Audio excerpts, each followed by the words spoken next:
Okay, so let's talk about evaluating these resources. I'm not thrilled with this acronym, but people use it, so we'll just go with this. And the example I want to give you is a neighbor of mine was talking with great uh, confidence about some theories that she was subscribing to. And she said, but I tell all my friends, do your research. And I said, where are you doing this research? And so she said, oh, I have research. And I said, send me some of your research. I teach this, so I'm interested in knowing where your information originates. And so she sent me these articles that were written by, they were blogs. And that's one reason that I say blogs are so dangerous as far as legitimate research writing goes, because blogs are people's opinions. And I was just, oh my gosh, this doesn't have any relevance. So here's a test for you to go through when evaluating resources. When was this information published or posted somewhere? And has the information been revised or updated? And are the links functional? That's just a simple test. I go into somebody's website, it's something.org or whatever. You can create a website and call it anything you want as long as that URL is available. So, there's no stopping anybody from that. So I'm looking at that. Are those links functional? Do they go where they're supposed to be going? When was it published? Uh, the relevance. Does the information relate to your topic or answer your question? Who is the intended audience, and is the information of an appropriate level, at an appropriate level?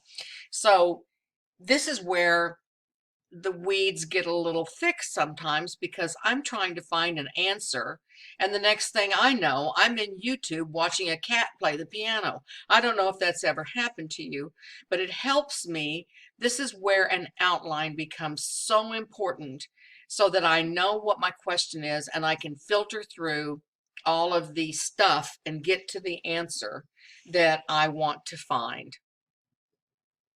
Let's pause here for an example. I'm writing my essay on standardized tests, and one section of my essay has to do with SAT scores. So I go to Google and I ask it the question, what is the importance of an SAT score? And all these websites come up. Now, I'm not the best, you probably are, at really being specific in the question that I'm asking Google.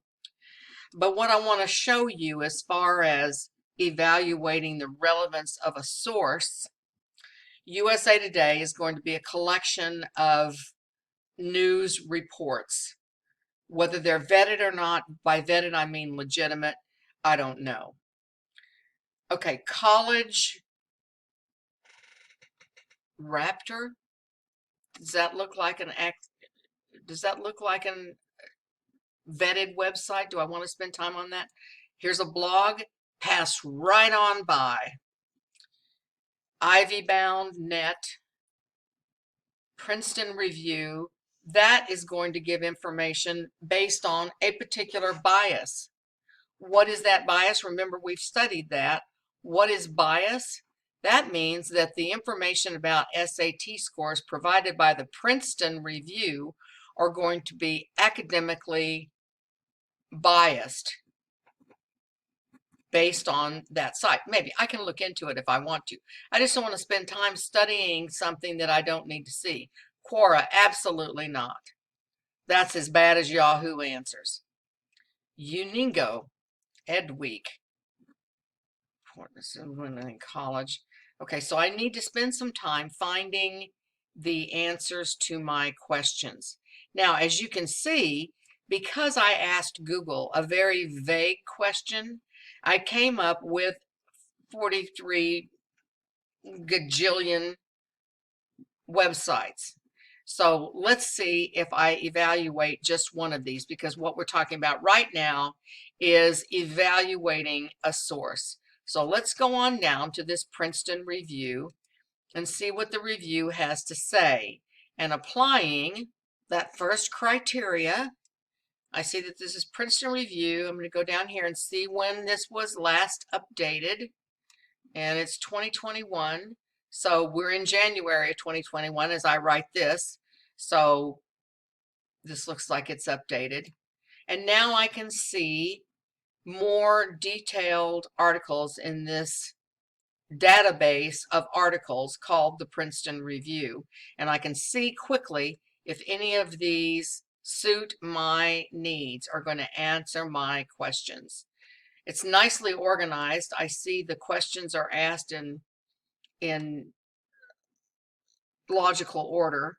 And so that's a pretty good website. So what I want to do, as soon as I find this, as I'm researching, and I go, okay, this is a vetted website, is I'm going to go ahead and I'm going to copy this so I have it, and I'm going to go on over to my Easybib account, and you'll see there are tutorials in here about creating that Easybib account. It's free.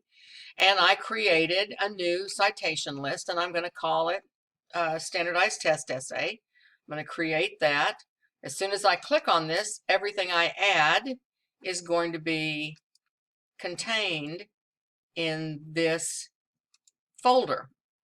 Now I know where this is, and I can come back and find this later. Okay? And that way I know where this is located. There it is. Okay? I'll figure out the rest of it later, but I just want to make sure I have a running list of everything I'm researching. So we went to the Princeton article, and that article is published, and we found out that it's updated current to this year. And does the information relate to the topic? We found a number of articles within that vetted, legitimate database, and we'll see if they work or not. But this is certainly, at least there's some relevance when we're talking about SAT scores. The authority, who's the author or publisher, the Princeton Review. Does the URL reveal anything about the author or service or source? It does. They have an About Us area that discusses the Princeton Review. And then the accuracy is the information supported by evidence. And that was where we saw on that website that we just visited. Let me show you. These are the links that are referred to in that question. Are there links? I have been on some websites looking for information, and the link goes to Pinterest. I'm not even kidding. One article had a blue lit link, and when we went, it was a Pinterest set of pictures. That's not proof or evidence. That's a link to, you see what I mean? Yeah, I know you do. Then the tone, the accuracy of that article, the purpose. The purpose of that is to offer information for potential students who might be needing to take the SAT score. Whatever the other purpose is depending upon your topic, is what you want to look into. Is this information fact, opinion, propaganda? If it's a blog, it's an opinion. Now, you may want an opinion in part of your essay, but we cannot use that opinion as fact. Now, that blog may contain links to valid sources. That's possible. And if you want to spend that kind of time, you can. But I think it's better to vet the site that's authentic without an emotional appeal of a blog. Avoid sites that are selling their product. Use advanced options to limit results, and go to trusted resources. But now you say, but what about Wikipedia? It's so handy and it's so easy to use. Yes, and Wikipedia information can be changed anytime desired.